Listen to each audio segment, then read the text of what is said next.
Hello, welcome to the First Issue Club, your weekly comic book reading podcast.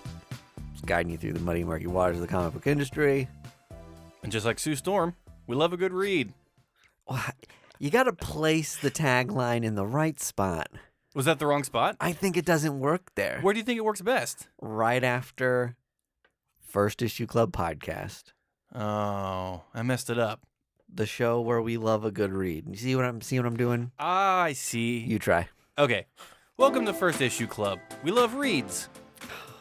Oh, close. Uh-huh. Yeah. Moving on. Okay, yeah. We don't have to do it this time. We can do it another time. Wow, we've got a lot to talk about. We've each made several purchases since we last saw each other. Mm-hmm. We've read all the news, and we've reaccumulated opinions and takes. And we've grown as people. As much as you can in a week, I think. Which is leaps and bounds if you can really put a lot of living in. The real comic book collection of the friends we made along the way. Mm-hmm. In this episode, do we get to the disappearing middle class? I don't think We may not have time. we're going to have time. We may have to 'Cause push there's so into much- next week. There's so much other comic book stuff to Just talk like about. our political atmosphere, we're going to push the shriveling middle class to next week. Nice. Well, normally, before we get into the comic books Mhm. that we read this past week, we chop it up about news and opinions. Anyone got headlines? Yes. I've got two big ones. One is funny. One is deadly serious. Which one do I want to hear first? Yeah, what do you want to hear first? Really a coin toss at this point. I want to hear funny first. All right, Okay. perfect. That's how I have it ordered on my notes. Oh, So, perfect. Man. excellent work. We're, Great we're minds. aligned. Our favorite creator, the king himself, is back. Rob Liefeld. Rob Liefeld. Is this Bishop War or whatever? No, not War College. War College. That's not him. He is doing a sequel to his. It wasn't an OGN, but it was originally Mhm. Deadpool Bad Blood from 2017 or whatever. Oh, He's doing a sequel. thank God.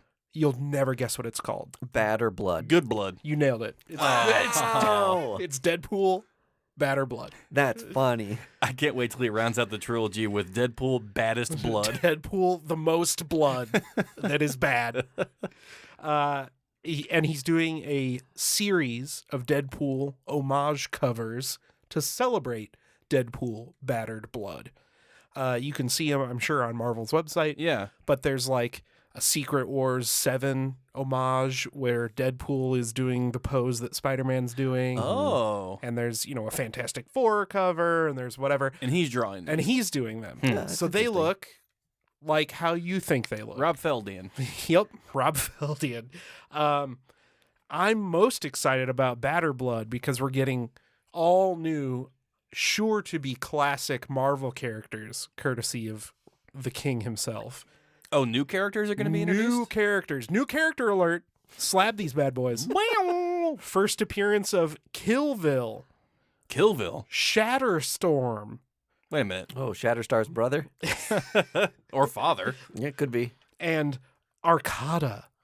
Ooh, I Don't instantly those like that. Don't those sound like Rob Liefeld characters? Arcada. They honestly do. I love how his work is almost like a parody of itself. Yeah. It seems like it's like so Liefeldian Mm-hmm. that it seems like someone could be doing it on purpose. Right.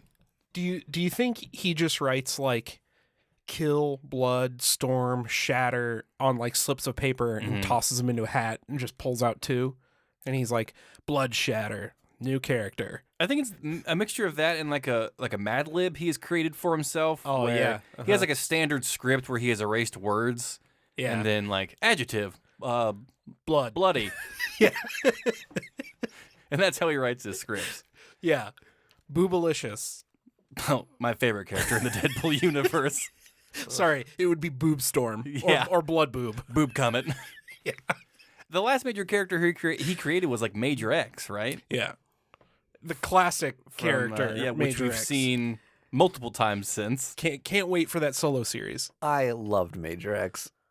I thought it was so good. This is the difference between me and maybe you guys is Yes. that when You're an apologist. when Liefeld writes something, it gets me in my nostalgia feels, and I think they're fun reads. Right. I mean, everything is extreme, and like that's so his brand. I kind of like it. Your nostalgia feels are his entire career. Like Right. that's where his money is. Yeah, sure. It's like, every once in a while you just turn on Spike TV just to see what's on. Yeah. And enjoy it. Those reruns of the While you're show. flipping through your Maxim magazine. Yeah, there's nothing wrong if you like Rob Liefeld. He was he's kind of like Pantera, right? Ooh. Now follow me on this. Okay. There wasn't a lot of heavy metal in the 90s. Pantera carried the flag for better or worse to get us from early Metallica to, Later Metallica. the Swedish death metal that finally came out and saved us. Rob Liefeld was like that. Yeah. Right? He got us through the 90s. Yeah. Almost burnt us along the way. Right. But he got us through. But damn it, he got us there. Yeah, he was certainly a breath of fresh air that was just different than everything else was. It's really funny because you can draw a line in like around the time these Image guys started illustrating comics, and it's just like the ones that came out the month before look like it could be from the 70s. Yeah. And all of a sudden, the next month, the issues just start looking like modern comics we know today. Right. Like, oh man, these guys are huge. Yeah. It really was a sea change, I think. So I got to give the guy credit at least for that. For sure. Yeah. For Him and Jim Lee really paved the way. I love Jim Lee. Yep. I like one of those guys. A lot. Find out on the Patreon which one. Which one? So there's your Rob King News. Liefeld. No one else is nicknamed the King in comics. So None that I can think of. right. Surprisingly, I thought it would be taken by now. I know. It's really surprising. The other highlight I had, or the other news, was highlights from Marvel's May solicits. Yes, it just got dropped, I think. Always good stuff. Avengers #1 from Jed McKay and CF Villa comes out in May. I'm stoked for that. Did you see the Bleed cover? That's the Vision, like by Christopher. Yeah, John Tyler Christopher. Yeah. It is gnarly. Yeah. It's like an orange background and it's bleeding into the Vision, and like he's like holding his hand up and like the hand bleeds into the background. Yeah. It's sick. I can't wait to pay $55 for that. Yeah, well, he's done a whole series of those like color bleed variants, right? With like Scarlet Witch, and I've got the Moon Knight one, of course. And it depends on, what character it is, how affordable it is. yeah, exactly. Well, and what ratio, right? Exactly. We got that one at C2E2 that was an exclusive with Wolverine. Yeah, the Wolverine. And that book goes for like $200. Yeah, that's a dope one. How much did we pay for those? $30. They were $30 a copy? Yep. At the time, Cha-ching. I walked up there and I was like, $30. I don't want to spend that. I did and the I was same like, thing. And I was like, but I kind of have to just because I'm here and I want to get something I can only get here. And so we all grabbed a copy of it. And now in retrospect, I remember walking up there and then being like, how many copies do you want? You can get up to 5. Yeah. And I was like, God, people are spending $150 on like one fucking comic. Just the one, please. I'm not an imbecile. And now it's like, oh God, I look like an asshole. They could have made $1,000 on those. Yeah. Again, we always say that, but we don't sell comic I've books. never sold a comic in my life. Nope. Nope. But I love knowing that if I had to, I have money I know we're such smaugs for in weird white treasures. boxes in my basement. Yep. Okay, Avengers #1. Yeah. I'm very excited about Pumped. it. So stoked. Comic Book Resources had a preview of some of the pages Yeah. recently, and they looked stellar. Yeah, they look dope. So I'm pumped. Yeah, gonna pick that up.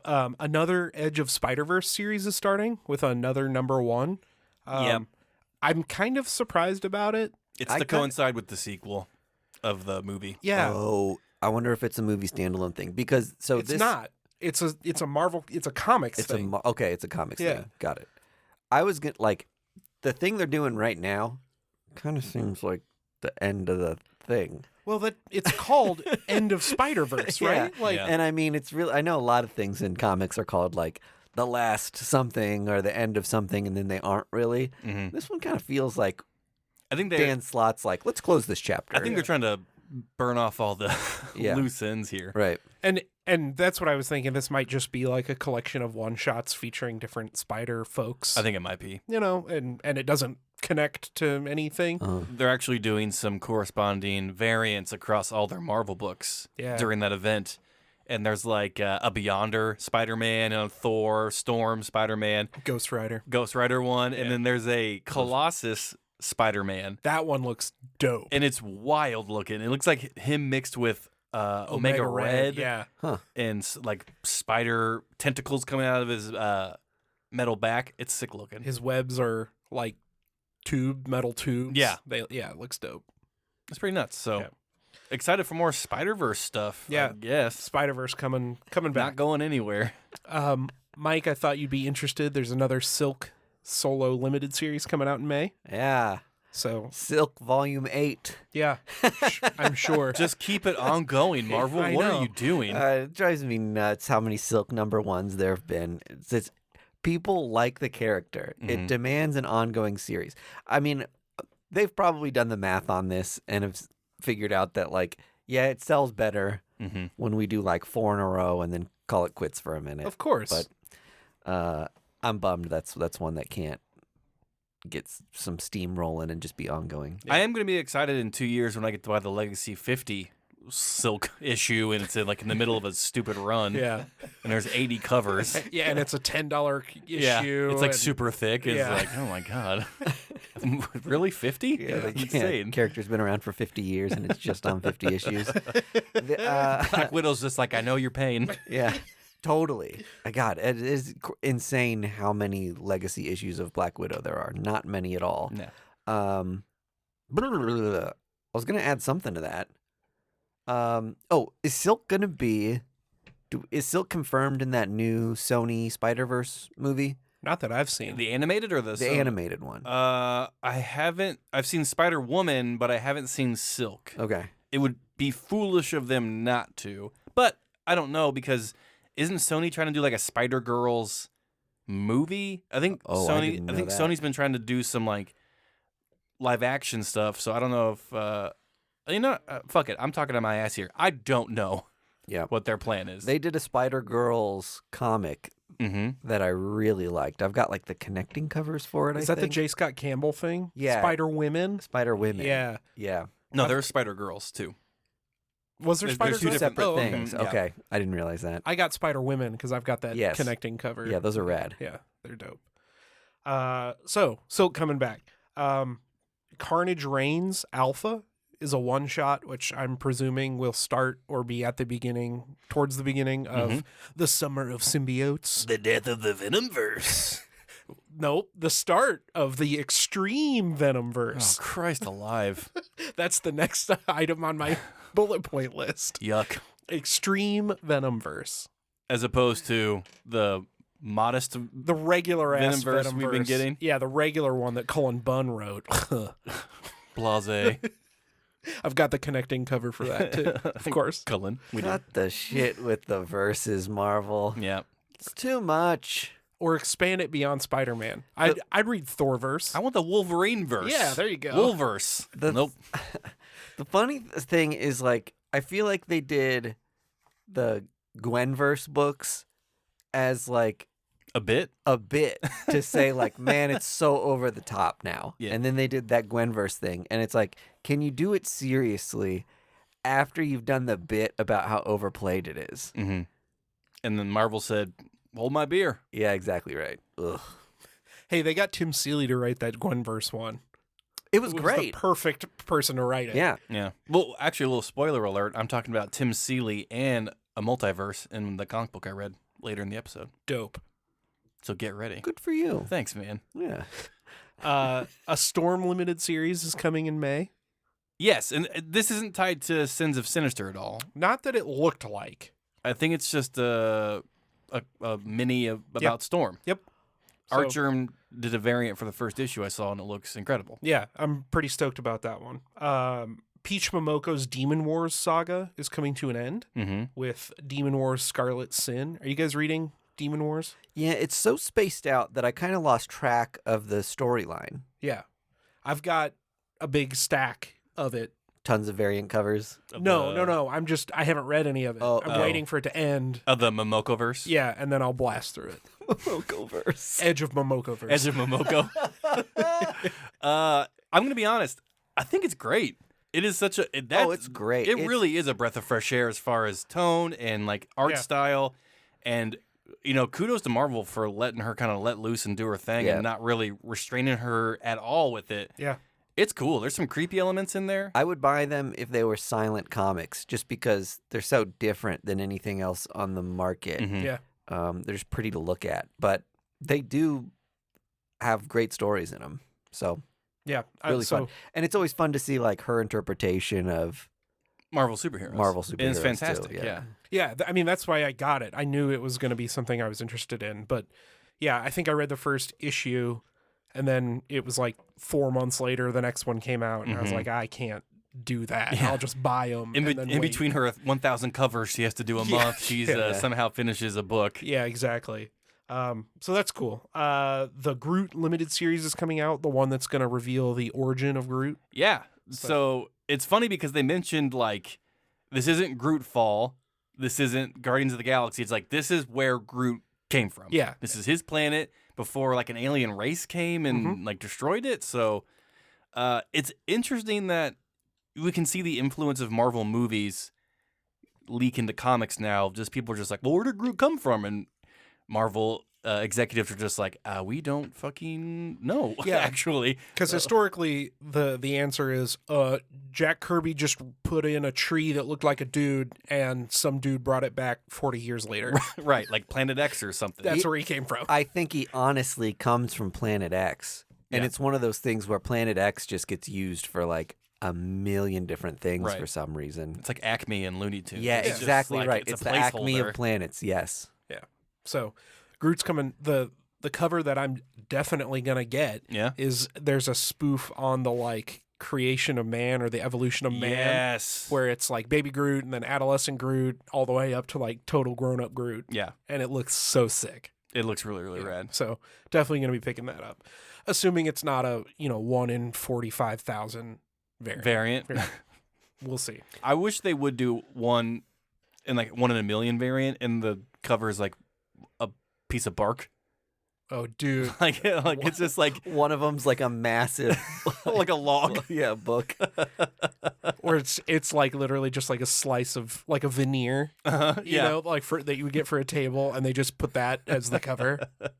That would be dope. Yeah. If you're listening, Marvel, you can go ahead and use that. Yeah, and send us one. For free. Yeah. Signed by Groot. Thank you. Signed by Groot. Signed by Vin Diesel himself. Yeah, but he has to be mimicking Groot when he does it. Correct. Yeah, would he write? Oh, would he only write "I am Groot"? Well, see, He would have to. Vin Diesel's right-handed. Groot is left-handed, so we'll know. Got it. With the signature. Yeah. Little Groot knowledge for you. Groot's a southpaw. Real Groot heads in here. There's a Nick Fury one-shot coming in May that I think sounds super exciting. There's like, I guess like a super spy that shows up courtesy of his dad's era. It sounds like kind of a crossover where, modern Nick Fury is picking up where old Nick Fury left off.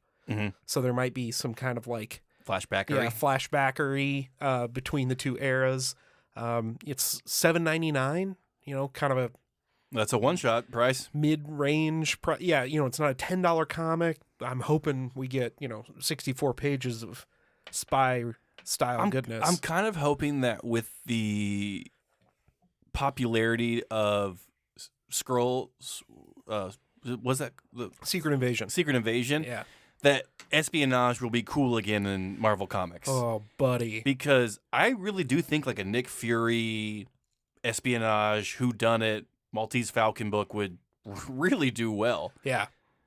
And why it hasn't happened yet, and hopefully the sales from this book will take off and they'll decide to do that. But yeah, there was a time when Marvel really leaned into that. Nathan Edmondson wrote Punisher and Black Widow at the same time, and both those books were like top tier spy action. Well, like Hickman's like Shield stuff, right? Yeah. Like it's kind of the same idea. Yeah. That got a little weird, but No. No. A Jonathan Hickman book got weird? I know. Crucify me for saying Let it. me guess. The ending wasn't as good as the beginning? I mean, who's to say? Oh, fighting words in some parts. Oh, shots fired. Taboo and Phil Noto are doing a Daredevil Echo Yes. limited series. Is it a limit? I thought it was like it's like a 1 in 4, Yeah, right? 1 of 4, Yeah. 1 of 5, whatever. Taboo's back. He's Taboo stepping it up and getting Phil Noto. He got in Marvel offices and he said, "You are not getting me out. He's staying, yeah. I am Tom Hanks in that airport movie where I have to live here now. Yep. You are going to give me a book? Let's get this party started." I mean, I think he's cut his teeth. Like, after the success of the Werewolf by Night, I mean he's writing a real character now. We like to tease Taboo. He's on the text chain, so he's a pretty good sport about it. But I mean, he's not going anywhere. Yeah. So go get it, Taboo. If you can get Apple D App and Fergie in there to get some books. Will I Am. He's on DC. Oh yeah, I forgot. I forgot he was exclusive. Yeah, he signed a contract, non-compete. Mike, I'm sure you're going to be excited for Before the Fall, Sons of X. Hell yeah. Give me that. I'll read it 5 times. Before the fall. And the cover has, who is it, Legion and somebody like facing off face to face. So Is it? Wait, we don't know who it is, or is I forgot who it is. or is it the person we meet in Nightcrawlers? I don't know. Oh, okay. I've really been liking Way of X, Mm-hmm. which also is like a big Nightcrawler storyline in Legion. So, Yep. Fun book. Yeah. Fun X-Men stuff happening right now. They're using Legion in a way that I like. Yeah. It's good to see him be a hero, Mm-hmm. at least for a little bit. I'm fine if they dip back into the thing where he's like, oh no, too powerful for his own good. Like, it's part of who the character is. Mm-hmm. But, like, at least give me a reprieve and do something different with him. And they did. I like that he kind of shows up and like disappears for a while. Like he just shows up whenever he wants because he's so powerful. Mm-hmm. He's kind of like the Watcher, you know, but in the X-Men universe. Can't interfere. That's another book that you would think the first appearance would go for a lot more. I mean, it was a show on would they do 2 seasons of that? Mm-hmm. And it was rad. It was super trippy. It's on FX. Yeah, I thought that show was great. Mhm. But you can get that near mint raw for like $25-$30. Yeah, people don't know it's like in a New Mutant run. Yeah. Yeah. It's in the 20s somewhere.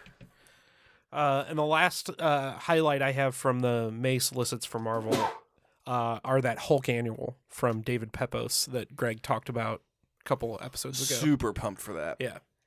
I'm ready to see him take on Giganto in a Cloverfield style.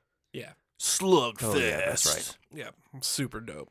So that's all the news I had. The only news I have is I saw that Bill Watterson, creator of Calvin and Hobbes, is writing a graphic novel about kind of like a Arthurian knights go out to find this mysterious thing in the woods. They're gone for several years, and only one returns back after their journey. So it's like he described it as like a fairy tale for adults. Mm-hmm.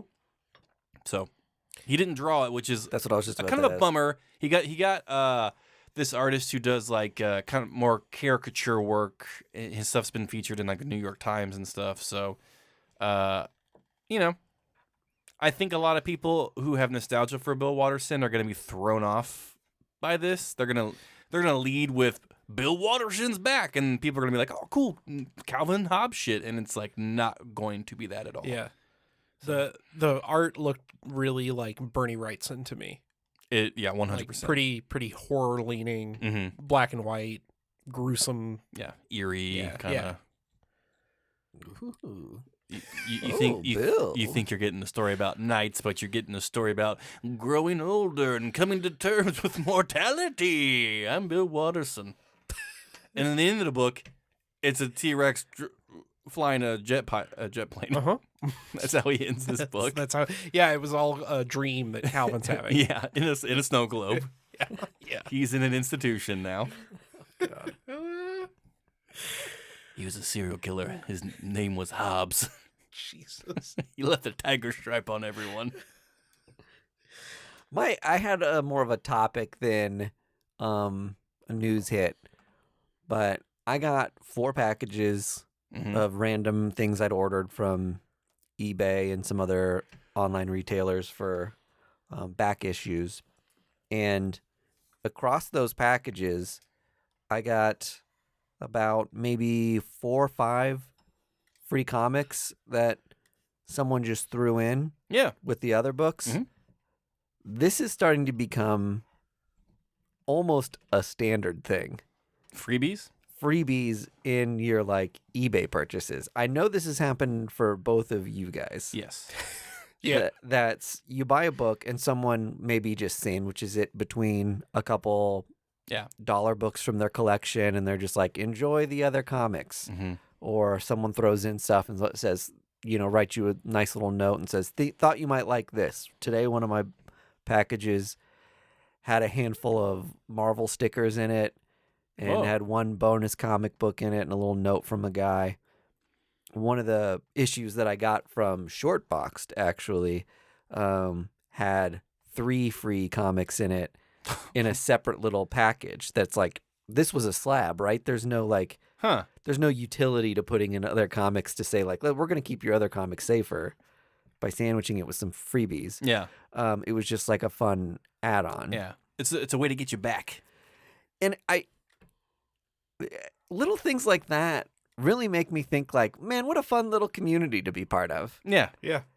It is sweet to see like, there are people who are so intense about the secondary market and flipping comics and making money. Mm-hmm. But it always warms my heart when I buy some like weird, obscure back issue that I'm like missing and someone's like, hey, you like that series? Threw in these other 2 comics.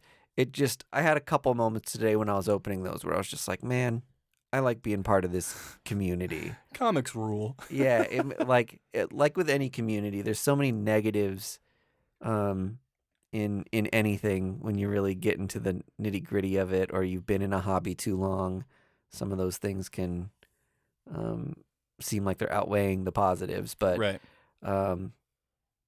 There's some really cool, like-minded people out there, and I think for the most part, the majority of us are sweethearts. Yeah. So I would agree to that. Keep reminding yourself that, I think, and don't let the haters bring you down. Yeah, try to keep the comic book community positive, and even if we disagree with somebody on something, we all love this hobby and yada yada yada, all the mushy stuff. Yeah.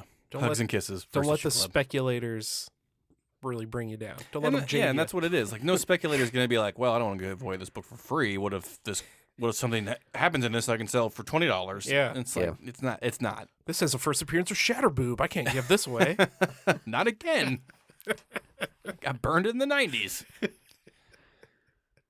And that's all the news I have. I mean, it's Quantumania took over all the news primarily. Yeah, we're waiting to see this. I haven't seen it. Yeah. Yeah. I might see it this weekend. You're not purposefully waiting to see it. Not with you. We broke up years ago. I've moved on. I wait till the theater craziness dies down a little bit if I'm going to go see it in the theater. Yeah. But we might see Brian Posehn this weekend. Oh, yeah, that's right. One of our local shops is bringing him in. He's on a comedy tour right now. And if you don't know, Brian Posehn is a stand-up comedian. He's also written for Deadpool and a book about marijuana. The Secret History of the War on Weed. That's the one. And then he's done Mr. Show, which is a great sketch show. It's got PFT in it. It's got Better Call Saul. Bob Odenkirk. It's got many other. Bob Odenkirk and David Cross are like the 2 guys. Who is half of Criss Cross. Yeah, that's exactly right. The popular hip-hop group. So, that'll be cool. Maybe get some pictures with him. I'm going to give him a button that we have here on the table that we've just made. I already have I was telling you guys, a Deadpool #1 signed by Tony Moore. Yes. And Posehn wrote that run, so I'm stoked to get that book signed. That'll be exciting. Did your teeth just gnash together? I did a big smile for you. Because Okay. he's excited. I had to make my smile audible for the podcast. Make sure you didn't chip a tooth. God, stop doing that. You don't like it? No, Oh, okay. that is terrible. Sorry. And with that, let's move on to comic books, please. I thought you were getting some free ASMR in here, but maybe not. Comic book time. I read Nightcrawlers, but I don't know if you want to talk about it because you're the X guy. Go for it, my man. So no real spoilies. Andy, have you read Nightcrawlers yet? No, not yet. Okay. It's confusing but fun. Sure. Kind of like. Are you reading Life. the other X books right now? Mm-hmm. You No. are? Oh, Well, I'm okay. reading the Sins of Sinister stuff because I thought it'd be fun to like talk about that as a group on like a Patreon episode or something. Yeah. The stuff that's been happening to Nightcrawler is kind of wild. So They cover that a little bit in Okay. this one about how like Sinister's been trying to manipulate his genes. Yep. But it's hard for some reason. Like for whatever reason he couldn't previously. And in this book, it's like we're still in the 10-year jump. Mm-hmm. Yeah. He has somehow figured it out. Okay. And so we get all these amalgamations We of know different he Nightcrawlers. figures it out because we've seen Cardinal and Powers of 10. Yeah. Yeah. And so this book will probably go into like how he discovered how to splice the Nightcrawler gene. I mainly wanted to read this book because I love when characters mash up Yep. and get crossed over into each other. That's why I like the Amalgam comics because it matches up Marvel and DC superheroes. Other than that, I had no idea what the fuck was going on. But Cy Spurrier held my hand the whole time. Yeah. And he said, I know this is confusing. Let's just walk it through. You're not supposed to know what's happening right now because it is such a dramatic jump. Let's just look at the fun characters. Yeah. And that's what it was. And it's a 3-parter. Yep. And as you go on, we're probably going to learn more about these characters. But I had a good time. I didn't know what was going on. Like some characters would show up and there would be like this dramatic thing. I'm like, I don't know who the fuck this guy is. Seems cool. Yeah. He has like a weird thing on his head. Fun for him. What I gathered, because I read Storm and the Brotherhood of Mutants. Yeah. What I gathered with all these Sins of Sinister tie-ins, Mhm. whatever series, is that each issue is the next big jump. So like I think issue 1 of all of these is 10. Yes. And then the next issue is 100. Yes. And then issue 3 is 1,000 years in the future. Mhm. Okay. Which is rad. Yeah. It's such a fun way to do it because that's how Hawks and Pox did it Yeah. with their timeline. Yep. So it's a fun book. If you're reading Sins of Sinister, if you're keeping up on it, it's a fun nod to that, and it rewards all of your studying of X history. And if you're a simpleton like me and you like to see characters melted into one, you're also gonna love it. Dope. Because So- I'm definitely on that boat. Yeah, it was fun, great to look at. It was an easy read, if not a little confusing, but I think it's supposed to be Yeah. just for the illusion of things are bad. Yeah. And you're gonna find out why they're bad. Just stick with us. Yeah. Storm was kind of the same way, where she forms a new Brotherhood of Mutants after Araco gets destroyed Mm-hmm. by Sinister's hybrids. Mm-hmm. She takes off, and they are now kind of a crossover between the Brotherhood of Mutants, obviously, and like X-Force, Right. Yeah. where they're just like rebels against the empire that is Sinister. Sinister. Yeah. And there's a lot of words. It's a very wordy book, Aha. but yeah, it's good, and it explains a little bit of what's going on with Sinister and Araco. And do you remember who was writing the Storm one? It was that Kieran Gillen's? Yes. Okay. Yeah. That explains all the words. Dude, right? But he has lovely words. They put a lovely. He's got the best words. Yeah. The huge words. But no, they're great. I'm really liking the Sins of Sinister, and I'm not reading any of the X stuff except for X-Men Red, which is probably why I like the Storm stuff so much. Yeah, because she's like the main. Yeah, she's like everything on Araco. She's the queen and the president and the prime minister and the seat on the council. Yeah, she's and- like a regent to the universe. yeah, which is dope as hell. Oh, that pays well. Her LinkedIn must be awesome. I have so many connections. What else did you read, Greg? I read the He-Man multiverse book from Tim Seeley. Nice. And I wasn't going to initially pick it up because I was like, well, this is going to be dumb, like another multiverse book. And I was like, wait a minute, Tim Seeley wrote this? And so I was like, I've got to see what Yeah. is going on here. And it's exactly what you think it is. It is different He-Mans across a multiverse and like how each one interacts in that particular universe. And we're just Okay. going to get different snapshots of those universes and how I think the overarching message is going to be no matter what Prince Adam is always going to become He-Man, and he's always going to fight for good. Sure. Because there's this like feeling in the beginning of the book of just like, you know, like he can't always be good. Like how is Prince Adam always the right choice to be He-Man? And we'll see probably over the series that just like he was just like destined to become the next He-Man. Yeah.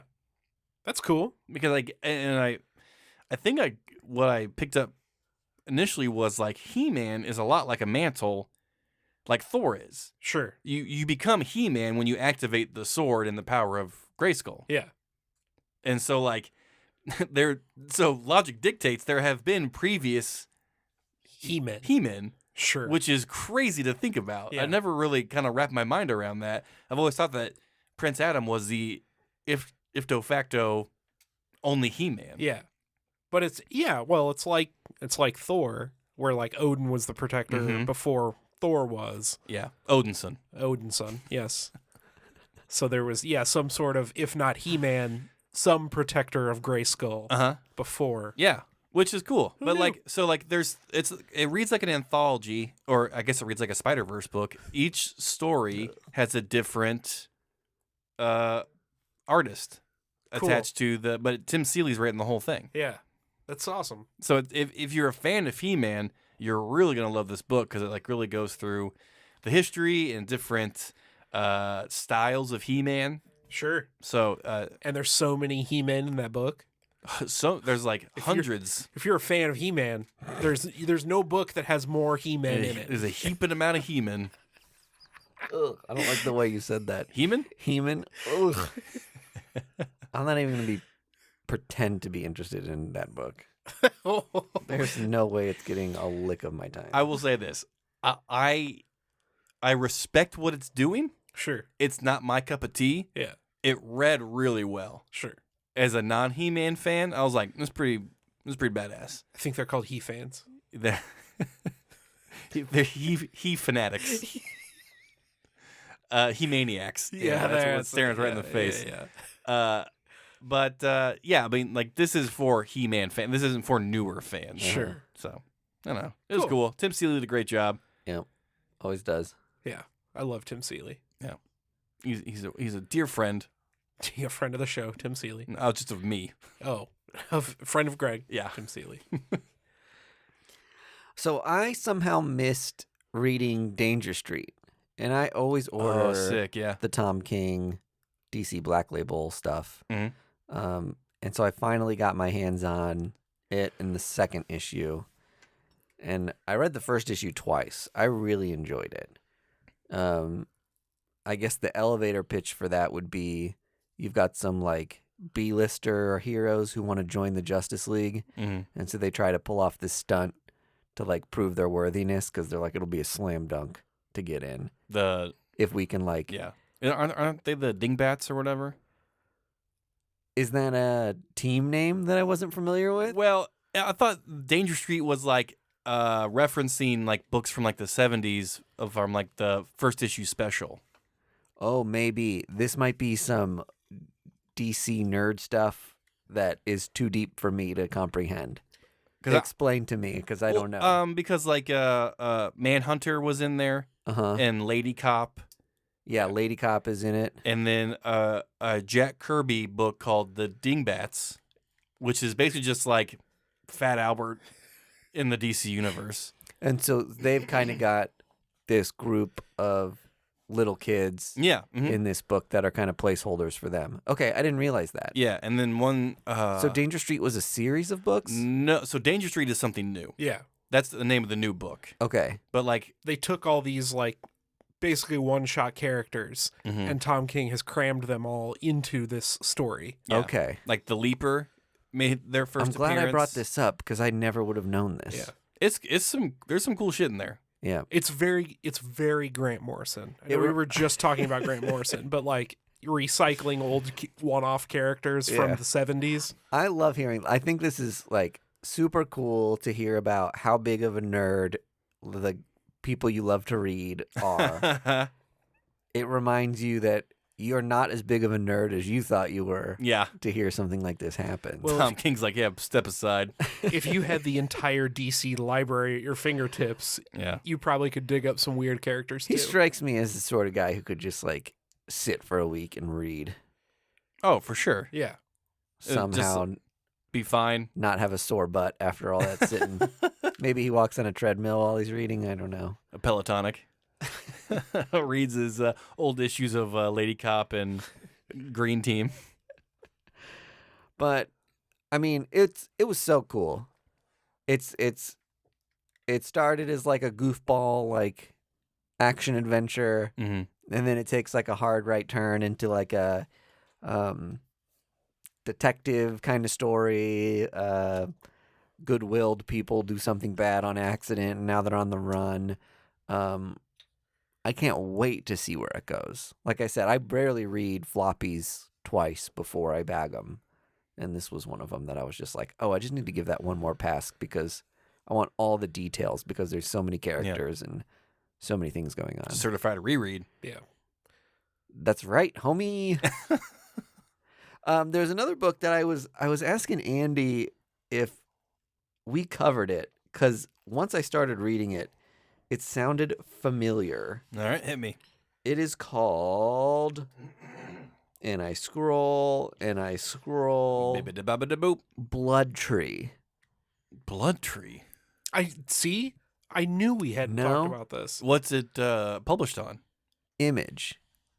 Blood Tree. It's about a murderer, serial killer, Mm-hmm. who puts angel wings on his victims Oh, and tosses them off buildings. Did you Oh, talk about this book? this sounds very familiar. I liked it a lot. It's and metal as hell. I remember reading it. the cover was like, from the cover, I was like, I would never like pick up this comic in a comic shop. I pre-ordered it because the like idea sounded cool, and then when Yeah. I got the cover, it's one of those books that just sat in my stack forever because I was like, I don't want to read whatever this is. And I finally cracked it today, and I was like, this is rad. I love this. I do remember this because one of the victims in the book, they're just like, this was a rush job. Mm-hmm. And then another person's thrown off the building, and it's like so intricate. Like this person had time Yep. to sew the wings on, and like it's like a very professional looking Yep. job. They think the first one's a suicide, and the second one's very intentional. Yeah. It reads like an over-the-top Criminal Minds episode or something. Hell yeah. It's just like Criminal Minds on steroids. Do you remember who wrote it? I don't, to be honest. Okay. It might be Tomasi. Peter Tomasi. Dude, how did I miss this book? I love Tomasi. Really? Blood Tree. This is definitely ringing some bells for me. Yeah. That's so sick. That's metal as hell. And I am mad at myself for not It is knowing that pretty it exists. fucking righteous. Yeah. So you dug it. I really liked Hell yeah. it. I think that's this to me. That just seems like a book that you're probably going to see in bargain bins, or you're going to get a trade really cheap, just because the cover isn't doing it any favors. You open it and the art style feels a lot more like indie. The cover itself has that look to it. That is, I'm Yeah. trying to think of what to compare it to. It is Peter Tomasi. It is, okay. It looks like a shitty Valiant book that you're just like, I don't know who any of these characters The cover are. looks like kind of like a Hellcop kind of thing. Yeah. Or it looks like it should be like on on like Action Lab or Yeah, something. right, exactly. You're just like, what is Oh, this? yeah. I distinctly remember reading this book. Like, no shade against AWA, but it looks like an AWA book. those AWA books have a vibe. I don't Yeah. know. It's because do they have the same cover artist? I don't know, but they all have that same. I like artist- a lot of their books. The artist is Maxim Simic. He did Escape from New York and Conan. Escape from New York ripped. Yeah. That was cool. So yeah, I'm a Like I said, interiors are different than the cover. Stupid Vargas. Stupid. once again Vargas loses again. Bu- bu- bu- bu- bu. Oh, I have a stayed good recommendation. All Against All. So good. Hell That yeah. that first issue Oh. was great, and you talked about it. Yeah. That's Andy's bread and And butter. so then I picked it up, and the second issue I thought was fantastic. And issue 3 just keeps it going. Does it? It's Okay. so- I'm so excited to keep reading it. Like, I know there's 2 more issues left, Yeah. and I'm already like, God, this needs a sequel. Yeah. Like, just based on where the story goes. Some against most. Just a refresher, it's like an alien race invades Earth, which is basically a dying planet, and they've got this like biodome Mm-hmm. where they're keeping alive certain species to like study them, see if they have any use for them, and then shit goes haywire. Yeah. Who was the writer on that? It's Alex P. Packnadell? Thank you. Packnadell. He's writing Red Goblin for Marvel, That's right. Okay. and he's going to be writing something else. Of course, I didn't write it down, but They've written a ton of stuff actually. correct. Yeah. But he's got a couple Marvel books coming out, which is, yeah. But yeah, All Against All rips hard. It's so good. Last thing that I'll mention is The Wasp. Oh yeah. Those books are great. I bought all those Ant-Man covers for that Al Ewing Ant-Man run, Mhm. and then Al Ewing is writing one for The Wasp right now. I was kind of hoping they would be the same, like, Story. trippy time mix 'em up thing. Mhm. Like each book kind of felt like a different era of Ant-Man, and then it had this like through line that connected all those stories. Yeah. And this seems a little more like a straightforward comic. Mm-hmm. I thought it might be a little more like heady, just knowing Al Ewing, but it was still great. I really liked it. I've already pre-ordered all of them. The covers are fucking Oh, they're killer. fucking rad. Yeah. They have the Dowderman multiple outfit one. I picked that one up. Yeah. I was bummed there's a Thor Dodderman cover of all the different Thors, costumes over time, but it's a ratio God incentive. damn it. And it's like $50. Yeah. Fuck off. And I was like, man, I'd love to have that one just because it's Thor and Dodderman and that he did interiors. I bet He's doing interiors again on something. Hell yeah. I Good can't to have you remember- back, bud. I can't remember what book though. I bet that's an issue you'll be able to pick up Cheaper down the line. next Yeah. year for Yeah. $15. Wait till Midtown does their sale. Yeah, I exactly. might. You never know with Exactly. those. Sometimes they sell out like crazy. The Yeah. Emma Frost one sold out like crazy. Well, that's Emma Frost, and she is a hot. Yeah. She's Boob Storm. Yeah, exactly. You get it.